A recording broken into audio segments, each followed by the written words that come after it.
London's past is steeped in conflict. The size and shape of the city were for hundreds of years dictated by the threat of war. War is a terrible and destructive force, but actually it's played an enormous part in shaping London as the city is today. Just below me, to the south of London Bridge, is the spot where London was actually founded, because in about AD 50, 2 Roman roads were diverted to meet at this point, and those roadworks were the beginning of London. When they'd finished the roadworks, they built a bridge, and a settlement sprang up on both sides of the river. The Romans established good relations with local tribes, and the new city began to prosper. But they'd reckoned without a nasty revolt. Londinium's buildings were made of wattle and daub. There was no local stone, and few defences had been built. The city was fat and vulnerable, like a sitting duck. And the person who inflicted this destruction on the undefended was a woman, Boudicca, or Boadicea as we used to call her when I was a lad. She was queen of the Iceni, a fierce tribe from East Anglia, and when she came charging into London, they were so terrified they ran for their lives, leaving just the women and the children to be slaughtered.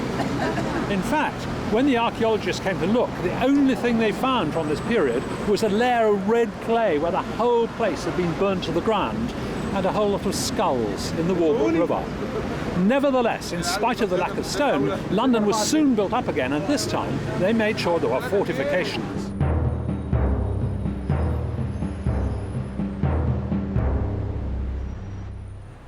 Now, you may wonder why I'm going into an underground car park.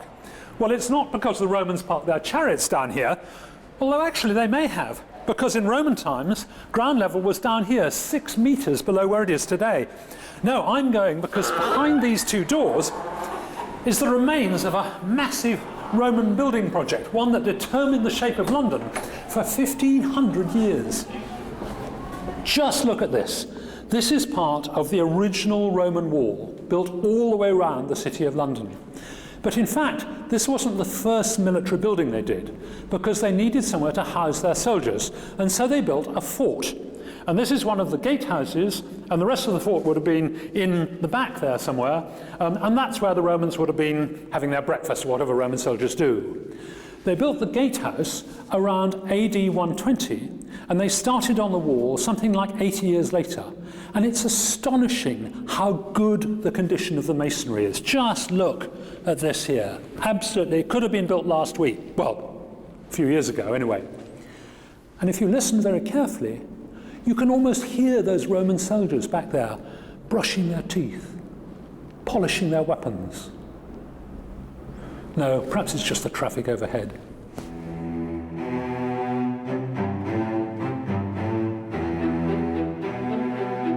The wall stretched around Londinium for 2 miles.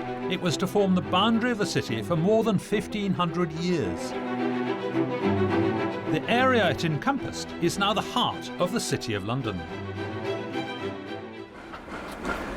Building this wall was an absolutely mammoth operation. Just look at it, it's 6 meters high, and it's something like 3 meters thick. And the whole lot is built of these amazing stones. Now, there was no local stone. London is built on clay, so they had to import this stuff, ragstone. And they had to bring in something like 1 million of these. How on earth did they get here? I went across the city to another section of the wall at Cooper's Close to meet Jenny Hall, the Roman curator at the Museum of London. Well, Roman London didn't have any available building stone, so it had to be got from further afield, and it comes from the Medway area of Kent. They quarried it from there. That's 100 miles away. It came by boat, and we know that there were boatloads bringing up this building stone to Roman London, because one of the boats actually sunk at the mouth of the fleet, and we found some of its cargo of ragstone in it. So when was the wall built? Well, we think it was built about AD 200, but it's a coin that was found in rubbish that had built up against the wall that helps us give a date to it. Right. And that is a silver coin. Oh, fabulous. Of Caracalla. So that's genuine silver? Yes. And this coin dates to AD 213 to 217. What's interesting about this coin, found with it were some moulds, and someone has taken a fresh silver coin and pressed it into the clay to make moulds, so that we've got a forger at work. How many do you find? Over 700. 700? This is a serious industry It's then. very serious, yes. Gosh, Yes. forgers at work. Yeah, at a time when there was rampant inflation, so they obviously sort of wanted a lot of extra coinage. Oh, fantastic.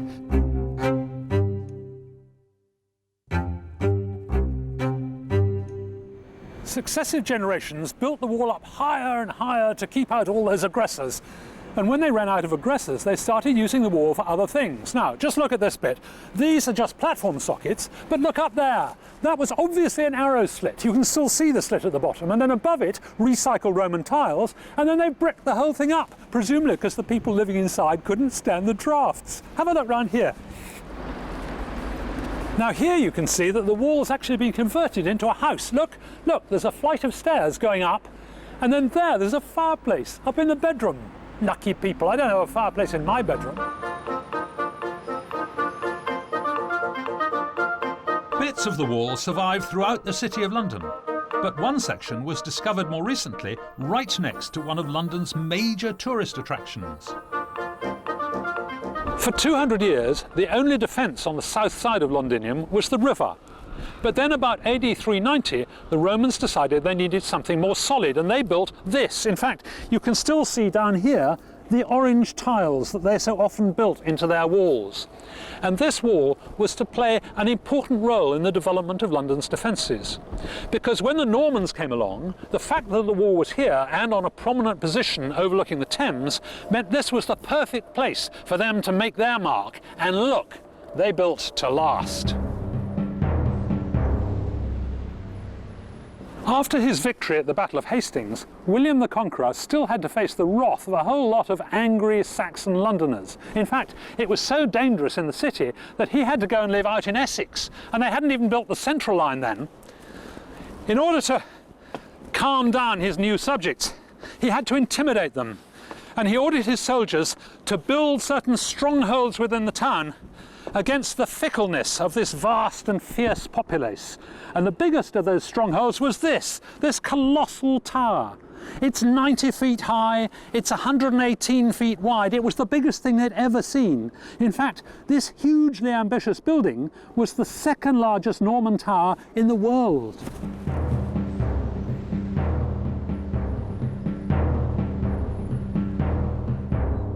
Jane Spooner is Curator of Historic Buildings here at the Tower. Jane, who built this wonderful tower?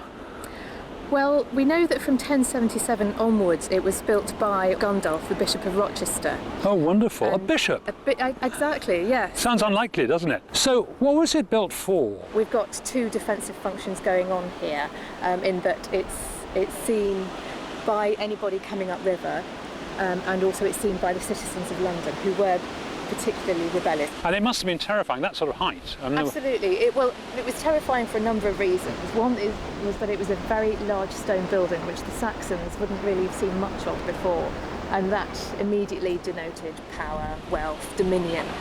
It's a very effective fortress, and it was built from stone. Its entrance isn't on the ground, it's high up, so you have to make an effort to get to it. And also, some of the walls are at least 4 metres thick in parts. So, 4 metres? Absolutely. Wow. So it's a very, very strong fortress building. William's Tower still dominates the site today, but his descendants carried on strengthening the fortifications. One of the biggest builders was Richard the Lionheart, who spent only a few months of his reign in England, but spent huge amounts on fortifying the tower and its outer walls. One of the most interesting buildings that survives from Richard's day is this, the Bell Tower. This was, incidentally, where they locked up Sir Thomas More for the last 15 months of his life. But in Richard's time, what's interesting is this extraordinary polygonal shape to the ceiling. That's actually a very early example of Gothic, and they used it extensively much later on to hold up the roofs of churches. This tower is actually the second oldest in the whole complex. Only the White Tower is older. But the shape of the whole Tower of London wasn't settled until many years later. Henry III was responsible for building a curtain wall which surrounds William's original tower. Edward I carried on the programme of improvements and built a second curtain wall and the moat. He created the concentric castle that you see today. This wasn't a new idea, but Edward the Master Builder developed it to the point of perfection. anyone who wanted to attack the tower would have a pretty tough job.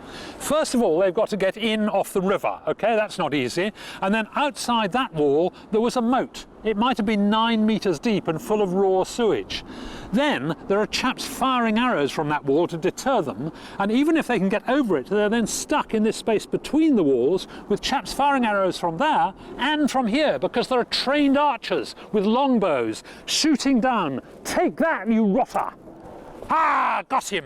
And even if they can get over this wall, then they've got to go and attack the tower, 90 feet high. I wouldn't fancy it. Even today, the tower remains a very secure place. After all, the crown jewels are still kept here. Halt! Who's got her? The keys! Whose keys? Queen Elizabeth's keys! Of course, there is one weakness in the tower's defences. Legend has it that if these ravens leave the Tower of London, it will crumble and the kingdom itself will fall apart. This is the Royal Naval College at Greenwich, which was originally built as a seamen's hospital by Christopher Wren. And Britain's most famous sailor, Horatio Lord Nelson, lay in state under one of the domes while people came past to pay their respects. The rise of the Navy really started under Henry VIII, who curiously had a palace down here. He was an aggressive chap and he attacked France and was terrified that we'd be attacked in turn. So he built up the Navy and he built an enormous chain of coastal defences all the way from Hull all the way around to Milford Haven. This fort at Tilbury was established by Henry to protect London from attack by sea. England's defences relied on intercepting would-be invaders before they landed. The fort was massively enlarged by Charles II, who feared attack by the Dutch.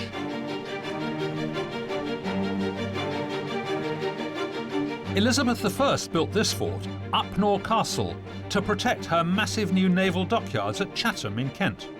It was overrun in 1667 when the Dutch sailed up the Medway and burnt the British fleet in the docks, humiliating Charles II. The threat of invasion remained very real until Napoleon was finally defeated in 1815.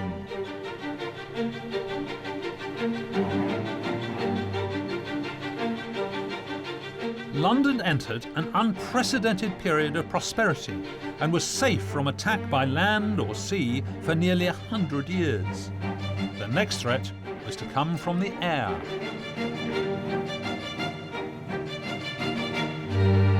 Before the war, London was the greatest city in the world. It was the hub of a vast empire and home to 8 million people. But the Blitz changed all that. Terrible bombing. Just look here. Here is a row of Victorian houses built around 1850. Along comes a massive bomb and flattens 15 of them. Here we are. All this lot was rebuilt after the war. Churchill himself predicted that 1 week of bombing might produce 40,000 casualties. He described London as the greatest target in the world, a tremendous, fat, valuable cow. But in spite of all that, the authorities didn't want to dig any deep shelters for the people. They thought that everyone might be so happy to be down there, they'd be too frightened to come up again into the open air. So what most Londoners had was one of these. This is an Anderson shelter, named after the Home Secretary at the beginning of the war. And basically it's a hole in the ground with a bit of, well, earth over the top really, and you had to build it yourself. Les, I'm a bit young to remember Anderson shelters, but you had one, didn't you? Yes, we had one, and I also helped to put it up and build it with my father and my brother. How old were you? I was only 8 years old at the time. Oh, wow. Did you have to make it yourself? Yes, we had to construct it ourselves. They bought these shelter parts on a lorry and just left them with you. We then had to dig the hole out, and then it was constructed, we stood it up, bolted it together with the bolts in the top. Along the back there was a bar onto which bolted the escape hatch, because the centrepiece in the middle was so that you could get out the back if it had if it got blocked up at the front. Then you put the earth over the top, and that was it. Right. How much earth on top? The more the better, really. If you didn't have any, you could have got shrapnel falling down, even maybe not from bombs, but even from the guns, and it could have possibly have gone through the shelter. By having the earth on the top, of course, it stopped any stuff getting in there. The only thing used to get in was water. More than 2 million Anderson shelters were distributed to the public, but they offered only limited protection from the destruction of the Blitz. Londoners who didn't have a garden had in theory only the option of the street-level shelters that the government had provided.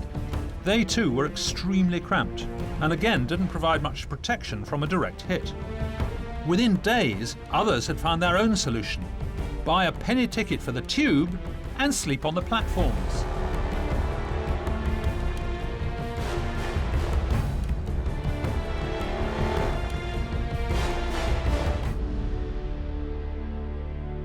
The people who ran the country didn't really have much more protection than the average Londoner. There were plans to build deep underground shelters way outside London, but then people might think they were being deserted. So in the end, they came here to what had been the Office of Works. It was reckoned to be a strong building, and of course it had a basement, which was very handy. It was close by number 10 Downing Street and also the Houses of Parliament. And so this became the Central Emergency Headquarters, now known as the Cabinet War Rooms.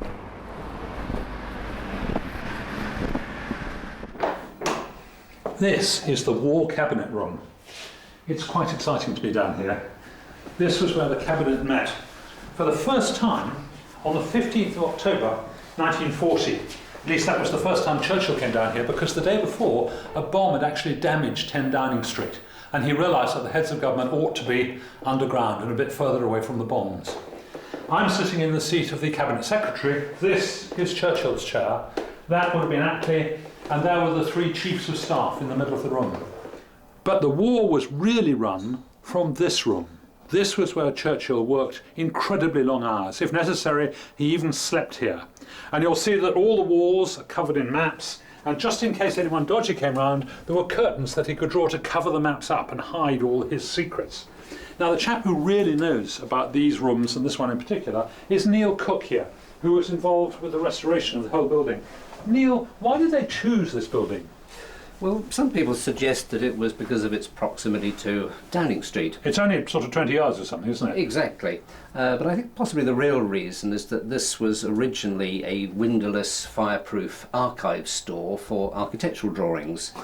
And the thought was that they could deliver materials here and that the work to fortify the place could actually go on unseen. How did they fortify the building? They brought in millions of bricks.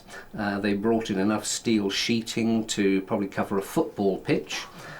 Into that they cast concrete about 5 feet thick, and the whole of that was supported on about over 900 steel beams. And of course Churchill used to come along and watch the bricklaying as it and he was a bricklayer, wasn't he? Well, he was a member of the Bricklayers Union, and he built a lot of walls down at Chartwell. And there's one story actually which John Colville, his private secretary during the war, recorded in his diary, which is that Churchill was wandering about on the steel beams as they were casting the slab, and jumped off and landed in some wet concrete. But it'd be kind of funny to imagine this wonderful large red-tanned man yes. sort of up to his waist in concrete. Well, yes. Outside, not only had hundreds of London's historic buildings been damaged or destroyed, but by the end of the Blitz, vast tracts of the city had been wiped out. The terrible damage caused by the war had changed the face of London forever. London had to be rebuilt, and some people saw this as a great opportunity to put up wonderful new structures. Like this, the Barbican complex. It was built because the Corporation of London was worried about the decline in population of the square mile caused by the Blitz. Flats were built around gardens and water features, creating a haven in the middle of the city.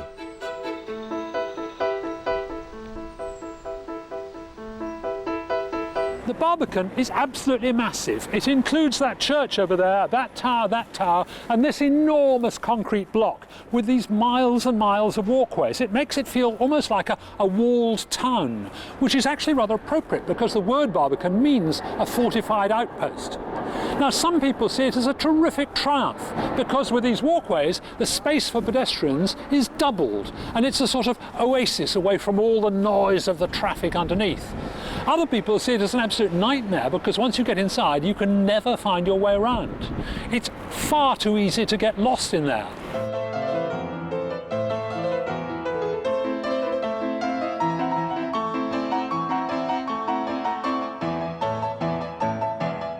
opinion on the Barbican is sharply divided. There was a recent poll among Londoners to try and find the best and worst buildings in the city, and the Barbican was voted the 12th best and the 11th worst. The Barbican's use of concrete towers paved the way for dozens of other high-rise developments across London. Many, though, were built on the cheap. In some areas, there was only enough money for the most basic social housing. Post-war regeneration is still going on. Parts of the docklands have lain abandoned for more than 50 years. London still faces one major threat, though. But unlike the guns and bombs of foreign invaders, it's come from the very source of London's prosperity, the River Thames. London has always been at risk of flooding, but it took the Canvey Island disaster of 1953 for a serious solution to take shape. This is it. This is the world's largest movable flood barrier. It stretches 520 metres right across the Thames, and you can see there's a whole bunch of piers there with a sort of silver pagoda on top of each. Now, between each pair of piers, there's a huge steel gate. It's like, well, imagine a vast oil drum chopped in half down the middle, lying on its side on the bottom of the river, and it can tilt up like that and actually lock off, shut off the river from the sea. And you'll see that number 4 actually is already up. They're repairing it or something. So they can completely separate the sea and the river. It was built, this, 21 years ago, and it's been raised only 80 times since then, but it's happening more often now, and with global warming and the rising sea level, they're going to have to think of something better quite soon. If not, the city that has repelled so many invaders could fall victim to something as simple as the rising tide.